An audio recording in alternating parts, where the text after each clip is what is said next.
엘리사 선지자의 사역을 통한 하나님의 일하심을 열왕기하 말씀을 통독함으로 함께 읽어가고 있습니다. 어제는 우리가 아람 나라 군대 장관 나아만의 나병이 깨끗게 되는 말씀 우리가 들었습니다. 항상 그 주인 앞에 서 있었던 자가 이제는 하나님 앞에 서 있게 됨을, 구원의 은혜를, 회복의 은혜를 얻게 된 것을 우리가 함께 봤습니다. 근데 오늘 첫 절부터 쉽지 않습니다. 아람 나라 군대 장관이 은혜를 얻어서 자기 집으로, 자기 나라로 돌아가는데 아람과 이스라엘의 전쟁이 계속해서 지속되었다고 이야기합니다. 뭔가 선한 영향력이 그를 통해서 있을 것 같은데 그렇게 얘기하지 않아요. 어디서 전쟁이 일어나고 있는지, 무슨 일인지 정확히 기록되어 있지는 않지만 열왕기 저자는 이러이러한 사건들을 통해서 아합의 집 이스라엘에 대한 하나님의 심판이 끝난 게 아님을 이야기해주고 있는 겁니다. 계속해서 이런 전쟁이 있잖아요. 이스라엘에 고난이 있지 않습니까? 오늘 본문 처음을 시작해서 보면은 아람 왕이 갑자기 등장해서 이스라엘과 처음부터 그냥 첫 절부터 싸우기 시작합니다. 네가 죽어야 내가 산다 하는 이 모양처럼 거칠게 싸움을 걸었던 것 같아요. 왜 그렇게 아람은 이스라엘을 싫어했을까요? 싸움을 걸었을까요? 보니까 아람이라는 나라는 지정학적으로 이스라엘이 중요한 게 아니라 이스라엘을 통과해서 가는 애굽과의 교역이 굉장히 중요했던 나라였습니다. 강대국인 애굽과 교역하지 않으면요, 식량이든 군사적인 것든 문화든 건축이든 여러 분야에서 물건이나 그런 것들을 공수할 수가 없는 상태였던 겁니다. 이스라엘이 가운데 꼭 껴 있으니까 돌아가든 질러서 가든 뭐가 이스라엘이 걸리적거리는 거예요. 열왕기상 10장 28절 말씀을 보면요, 실제로 솔로몬의 시대 때 이스라엘은 애굽에서 많은 말을 수입한대요. 병거를 수입해가지고 이스라엘의 병거를 보강하고요, 여기서 시세 차익을 남겨서 아람한테 그걸 되팔았다고 합니다. 솔로몬 왕국의 그 수입의 원천의 거의 대부분은 이렇게 교역을 통해서 부를 축적하는 거였거든요. 얼마나 그때 나라가 부강했습니까? 부자였어요. 성경에 보니까 은은 귀금속으로 치지도 않았다. 솔로몬의 시대 때는요. 이런 무역적인 이득이 있으니까 솔로몬의 시대 때 부강했었던 것이고, 아람도 그걸 알았을 것입니다. 이스라엘 안 거치면은 우리가 더 부유해질 수도 있는데, 강해질 수도 있는데, 중간에 끼는 것도 없는데, 이스라엘만 없으면 애국과도 더 친하게 지낼 수 있을 텐데, 애국까지 가는 길도 편할 텐데 하면서요. 마치 열강들에 둘러싸인 우리나라 한반도의 모습과 같은 거라고 또 저는 생각을 했습니다. 항상 아람이 이렇게 이스라엘을 괴롭혔어요. 이 두 나라의 갈등을 통해서 선지자 엘리사는 심판만을 말하는 게 아니었습니다. 너희는 아람한테 심판이 있고 아합의 왕조에 멸망이 있을 거야 라고만 말하는 것이 아니라 오늘 6장 마지막 부분에서 보듯이 이스라엘의 회복, 그리고 아람과의 관계에 있어서도 더 큰 평화의 틀이 이 안에 짜여져 있음을 우리는 볼 수가 있을 것입니다. 하나님은 분명히 죄를 미워하시는 분입니다. 그래서 이스라엘의 죄를 지적하세요. 하지만 하나님의 사랑은 공의, 죄를 미워하시고 의를 보이시는 것에서 끝나지 않습니다. 하나님의 사랑은 반드시 공의와 인애, 하나님의 사랑은 그 두 가지로 표현이 되죠. 여기서 공의와 인애를 모두 말씀하시고 표현하시는 그 하나님의 사랑에 우리가 집중할 수 있을 것 같습니다. 자, 이제 본문을 우리가 보도록 할게요. 아람 왕이 이스라엘과 더불어 싸우면서 곳곳에 군대를 배치합니다. 이스라엘 왕을 죽여야지, 그 머리를 죽여야지 뭔가 싸움이 되잖아요. 이스라엘을 공격해요. 빨리 전쟁도 끝내버리고 싶고 빨리 풍요로워지고 싶었던 것 같습니다. 부자도 되고 싶고요. 그런데 이 아람 왕의 뜻대로 되지 않은 것을 우리가 본문에서 보게 됩니다. 엘리사의 도움으로, 하나님의 능력으로 모든 것을 다 간파하고 있었던 엘리사의 도움으로 이스라엘은 각각의 장소에서 아람의 공격을 방어할 수 있게 됩니다. 그런 일들이 한두 번이 아니었다고 성경은 기록하고 있어요. 하는 공격마다 턱턱 막힌 이 아람 왕의 마음이 어땠겠습니까? 불안했을 겁니다. 이 전쟁 이렇게 돈 들여서 하는데 내가 이길 수 있을까? 아람의 왕은 자기한테 문제를 생각하지 않고 이건 내부자가 있다, 여기 스파이가 있다, 먼저 생각을 했던 것 같아요. 군사 전문가들 다 불러가지고 어디로 가서 이렇게 칠까 저렇게 칠까 이야기하는데 하나도 안 맞아 들어가는 겁니다. 신하들이 그 아람 왕에게 이야기하죠. 왕이시여, 이게 문제가 아닙니다. 이스라엘엔 선지자가 있습니다. 엘리사라는 선지자가 있어서 당신이 왕께서 침실에서 하는 은밀한 일까지도 다 알아서 이스라엘 왕에 가서 알려준다고 합니다. 아람 왕이 깨달음이 있는 것이죠. 내가 이 사람 죽이면 내가 이 왕국을 얻을 수 있겠구나, 내가 부여해줄 수 있겠구나 하는 것입니다. 13절 말씀 보면은 이제 성읍을 포위하여서 엘리사를 죽이고자 하는 아람 왕 군대의 모습을 봅니다. 말과 병거와 많은 군사를 보내매 그들이 밤에 가서 성읍을 에워 쌌더라. 이스라엘과 전쟁하러 가서 그 전력을 가지고서 엘리사 한 사람을 잡으러 간 거예요. 한 나라의 군대가 다 갑니다. 빈틈하게 촘촘하게 도망갈 수 없도록 모든 것을 다 에워쌌다고 성경은 기록합니다. 이 사람 잡으면 내가 이긴다, 이 사람 잡으면 이 전쟁 이길 수 있겠구나. 그것도 간밤에 가서 야간 작전에 다 포위를 하게 되는 겁니다. 우리가 이 아침에 이 이야기를 들어서 그런지 몰라도 드라마에서 불 다 꺼놓고 보면 우리도 같이 긴장이 되잖아요. 다다다다다 밤에 궁에서 사람들이 왕 독살하러 가듯이 하면서 하는 모습이 떠오릅니다. 그리고 이것을 보고하는, 이 모습을 엘리사에게 보고하는 종의 모습도 우리가 드라마를 보는 심정으로서 보면은 이해할 수 있을 것 같아요. 이렇게 둘러싼 군대의 모습을 보고서 사환이 이와 같이 이야기합니다. 스승님, 선생님, 어떡합니까? 어찌하리까? 저 이제 죽었어요. 밖에 나가기만 하면 뭐 칼이 날라오든 병거가 날라오든 우리는 당장의 죽은 목숨입니다라고 보고합니다. 위기가 찾아올 때에, 고난이 찾아올 때 보통 사람들은, 우리의 모습도 그렇죠, 그 상황만을 보고 낙심합니다. 대책을 세워야지, 어떡하지, 뭐부터 하지, 누구한테 연락하지 하는 모습, 그런 발을 동동 구르는 모습이 우리 가운데에 있게 되는데요, 여기 사환의 모습이 우리의 모습과 비슷한 것 같습니다. 엘리사는 그 두려워하는 사환에게 이야기합니다. 두려워하지 말아라. 그 뒤에 말씀이 더 은혜가 있습니다. 우리와 함께한 자가 그들과 함께한 자보다 많으니라. 아멘. 여러분, 하나님은요, 하나님이 이끄시는 군대가 있습니다. 여기 눈앞에 보이는 것은 사람의 군대예요. 아람 왕의 군대입니다. 이 사환은 아침에 일찍 일어나서 그 군대가 도열한 모습을 봤지만 아직 영적인 세계를 보는 눈은 뜨여 있지 않은 것 같습니다. 엘리사가 기도하기를 이 사환의 눈을 열어 보게 해달라고 기도합니다. 하나님 즉시 응답하시죠. 여호와께서 그 청년의 눈을 여시고 그가 보니 불말과 불병거가 산에 가득하여 엘리사를 둘러싸고 있는 것을 보게 하셨습니다. 하나님의 군대가 이 모두를 둘러싸고 있는 것을 보게 된 것입니다. 사환의 눈이 열렸습니다. 탄식과 염려에서 그는 안도와 그리고 하나님을 찬양하는 환호의 모습으로 이의 태도가 바뀌게 되는 것을 우리가 볼 수 있는 것입니다. 영적인 눈이 열리게 된 것이죠. 어두웠던 것이 엘리야의 기도를 통하여서 그 영적인 눈이 열리게 된 것입니다. 하나님이 나와 함께 계신다는 그 확신이 있게 된 것입니다. 천군 천사가 우리를 지키시고 보호하신다라는 그 확신이 그에게 있었다는 것이죠. 사랑하는 여러분, 우리에게도 이러한 영적인 눈이 오늘 이 아침에 띄어지기를 원합니다. 믿음의 눈을 뜨게 될 때에 세상을 새롭게 볼 수 있는 것이죠. 믿음의 눈을 뜰 때에 문제보다 더 크신 하나님을 우리가 바라볼 수 있게 되는 것입니다. 여기 두 가지 군대가 나오죠. 아람 군대 그리고 불말과 불병거의 하나님의 군대 두 가지를 우리가 볼 수 있게 됩니다. 아람 군대는 말과 병거로 포위하고 있었습니다. 그들을요. 근데 주님의 군대는 불말과 불병거로 가득했습니다.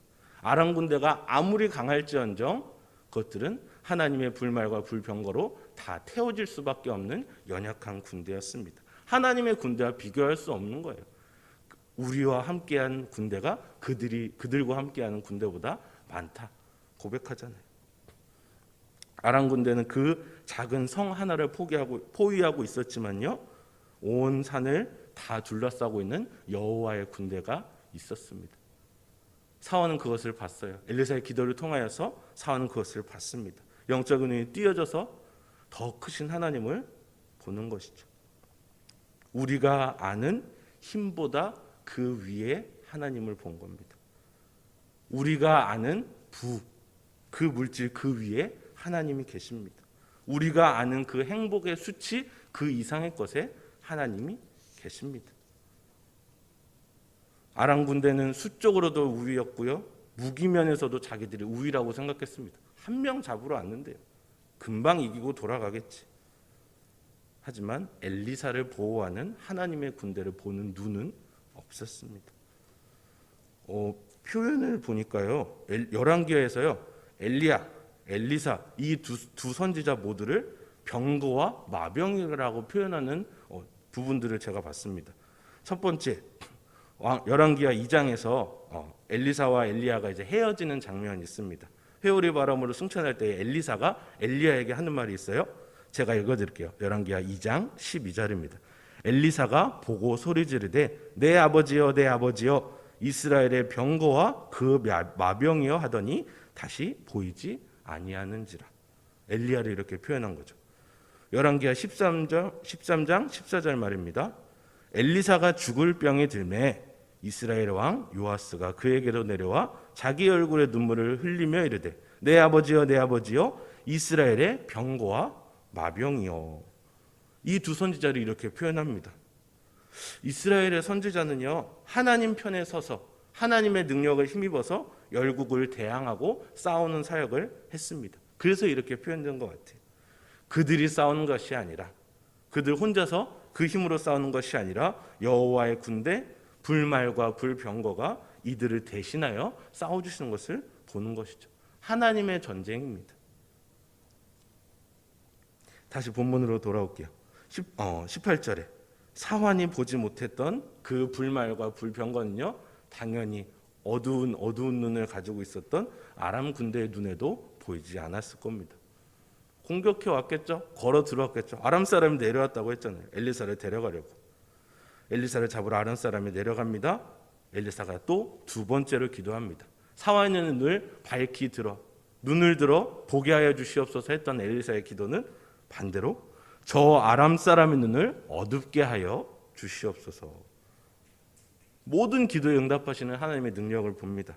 눈이 어두워진 그 군인들이 엘리사의 말만 듣고서 무능해지는 것을 보게 됩니다. 그 많은 군대들이 무능해지는 거예요. 적군들이 이제 엘리사의 말만 듣고서 이리 가고 저리 가고 하다가 어디까지 들어가게 됩니까? 이스라엘 한복판까지 그 군인들이 들어가게 되는 거예요. 칼 한 번 안 쓰고 나팔 한 번 안 불고서 그냥 적군들이 이스라엘 한복판으로 들어가 버리게 되는 겁니다. 엘리사를 포위하려고 이스라엘을 진쳤던 사람들이 눈이 어두워져서 이제는 이스라엘 한복판에서 자기들이 포위함을 당하게 된 것이죠. 이스라엘 왕이 군대를 통해서 무기로 사로잡아온 그런 포로들이 아니었습니다. 엘리사가 그렇게 행한 것이죠. 굳이 왜 이 사람들을 하나님께서 치지 않으시고 이스라엘 한복판까지 이 사람들을 데려왔을까요? 여러분, 우리가 이 사람들을 공개 처형합시다. 우리 괴롭히는 사람들이에요. 다 나오세요. 이런 것을 보여주기 위함이었을까요? 아닙니다. 뭐냐면요, 이스라엘이 왕부터 백성에게 이르기까지 너희는 이 믿음의 눈이 이 사람들과 같이 멀어져 있다라는 것을 보여주는 것입니다. 잡혀온 이 사람들을 통해서 너희의 죄를 보라는 거예요. 너희의 영적인 눈이 얼마나 어두워져 있는 것인지를 보라는 겁니다. 오늘 이 사건을 통해서 영적으로 눈이 멀어 있는 그 이스라엘 모습을 고발하는 것이죠. 아합의 왕조를 심판하는 선지자의 사역이 있다고 했잖아요. 공의로 심판하는 하나님의 사역이 있다고 했지 않습니까? 근데 오늘 본문을 보니까 여전히 어두워져서 있는 그 모습을 보게 됩니다. 이스라엘 왕이 이야기하잖아요. 들어온 거, 이제 사람들이 들어온 것을 보자마자 엘리사에게 묻는 거죠. 내 아버지요, 내 아버지요. 존경의 말로 시작을 하지만 왕이 이야기하면 내가 7위일까? 7위일까? 내가 이 사람들 다 없애버릴까요? 복수심에 불타서 우리를 괴롭힌, 우리나라 괴롭힌 이런 나쁜 사람들 내가 죽여도 되겠습니까? 엘리사의 말이 참 그렇습니다. 왕이 잡지도 않은 군대를 우리가 칠 수 없다라고 이야기합니다. 엘리사가 아람 왕, 이스라엘 왕의 그 중간에 화해자로 이제 끼어 들어가게 되는 것입니다. 아무리 칼과 활로 사로잡은 군인들이라도 칠 수 없다라고 이야기합니다. 오히려 먹을 것을 줘서 그들을 그 주인에게로 돌려보내자라고 이야기를 합니다. 우리가 성경을 볼 때는 거룩한 전쟁을 통해서 여호와의 이름으로 하나님의 백성을 억누르는 세력을 처단하고 해야 할 것 같은데 엘리사가 하나님의 말씀을 전하는 바로는 그렇지 않은 것을 우리가 봅니다. 왜 화해하라고 하셨을까? 우리는 처단하고 이들을 죽여야 할 것 같은데 다 우리 생각에 그런 것 같습니다. 우리 생각에 합당한 생각을 해보는 것 같아요. 아람 군대만큼이나 영적인 눈이 어두운 그런 생각인 것 같습니다. 우리를 괴롭히던 적국과 화평을 누리게 하심도 우리는 하나님의 뜻인 것을 여기서 발견합니다. 눈을 들어 주님을 바라보지 못하는 우리의 생각으로는 처단해야 될 것 같은데 이 사람들 다 죽여버려야 될 것 같은데 하는 그러한 생각이 있는 것 같습니다. 피조물이 주인 행세를 해서 이렇게 보는 것이죠. 눈을 들어 하나님의 뜻을 보지 못하고 쳐야 되는데 나 왕인데 저 사람들 쳐서 이스라엘의 더 부강을 이끌어야 하는데 라는 그 생각에 그치는 것이죠. 하지만 하나님은 그렇게 하지 않으시고 두 나라의 화해를 만드십니다. 마지막 절이 되게 인상 깊습니다. 그때부터 아람 군사의 부대가 다시는 이스라엘 땅에 들어오지 못하니라. 제가 한 2020년에도 새벽기도 때 이거 얘기한 것 같은데 꽃게랑 낙지랑 싸우면 누가 이기냐고 혹시 기억나시는 분? 네. 꽃게랑 낙지, 딱딱한 꽃게와 흐물흐물한 낙지가 싸우면 누가 이기겠느냐? 이거 무슨 생생정보통인가에서 봤던 거예요. 누가 이길 것 같으세요, 여러분? 단단한 꽃게가 잘라버리고 막 해서 이길 것 같지 않습니까? 근데 낙지가 이긴다고 어떤 어부가 말하는 것을 들었어요. 그러면서 그 뒤에 말씀이 거의 목사님 말씀과 같은 진리의 말씀이었습니다. 부드러움이 딱딱한 걸 이기는 거예요 라고 말씀을 하시더라고요. 그 어부분이. 하나님의 사랑은요 결코 공의만을 이야기하지 않습니다. 인내의 사랑이 있어요. 그리고 여기의 모습은 나중에 신약에서 나오는 모든 이방인과 유대인이 함께 하나님을 찬양하며 높이는 그 모습을 보여주는 그러한 그림자와 같은 오늘 본문의 모습입니다. 처단하고 죽이고 없어져라 하는 것이 아니라요, 유대인과 이방인이 함께 그 잔치상에서 둘러앉아 하나님을 찬양하는 그 모습을 보여주는 것입니다. 정말 그 구약에서 보는 신약의 모습을 우리가 여기서 볼 수 있는 거예요. 이방인에게도 주님의 복음을, 우리가 4월 내내 들어오던 하나님을 만난 사람들에 대한 내용이었잖아요. 이방인에게도 임하는 여호와의 복음을, 여기서도 마찬가지로 그 복음은 여전히 이 구약 때에도 하나님의 말씀은, 하나님의 사랑은 이렇게 이방인들을 향해서 비춰져 있던 것을 우리가 볼 수 있습니다. 우리의 편협한 시각으로는 하나님의 뜻을 다 알아볼 수 없는 것입니다. 영적인 시각이 어두워져서는 이 하나님의 뜻을 알 수도 없는 것이죠. 사랑하는 여러분, 어두운 내 눈 밝히사 진리를 보게 하시고 어두운 내 귀 여시고 어두운 내 마음을 여셔서 그 성령 하나님의 인도하심과 그리고 밝히 보이게 하심을 경험하는 우리가 되기를 원합니다. 문제 위에 계신 하나님을 우리가 바라보기를 원합니다. 염려 위에 계시고 우리의 생각 위에 계신 하나님을 우리가 바라보기를 원합니다. 우리는 계속 어두워져서 내 안에서만 파고 들어가는 그러한 신앙이고 내 안에서만 멈춰있는 그러한 신앙일 수 있는데요, 우리는 그 위에 계신 하나님, 그리고 우리의 영적인 눈을 뜨게 하실 하나님을 의지해야 할 줄로 믿습니다. 우리는 철저하게 낮은 자요 높이 계신 하나님을 바라봐야 하는 그 위치에 있습니다. 오늘의 핵심 단어는 보는 것이었습니다. 영적인 눈을 들어서 주님을 바라보는 것. 오늘 이 하루도 내 시각으로서 살아가는 것이 아니라 나의 영적인 눈을 들어서 밝히 보게 하시는 우리 주님 주시는 그 능력으로 오늘을 살아가는 우리 모두가 되시기를 주님의 이름으로 축복합니다. 함께 기도하겠습니다.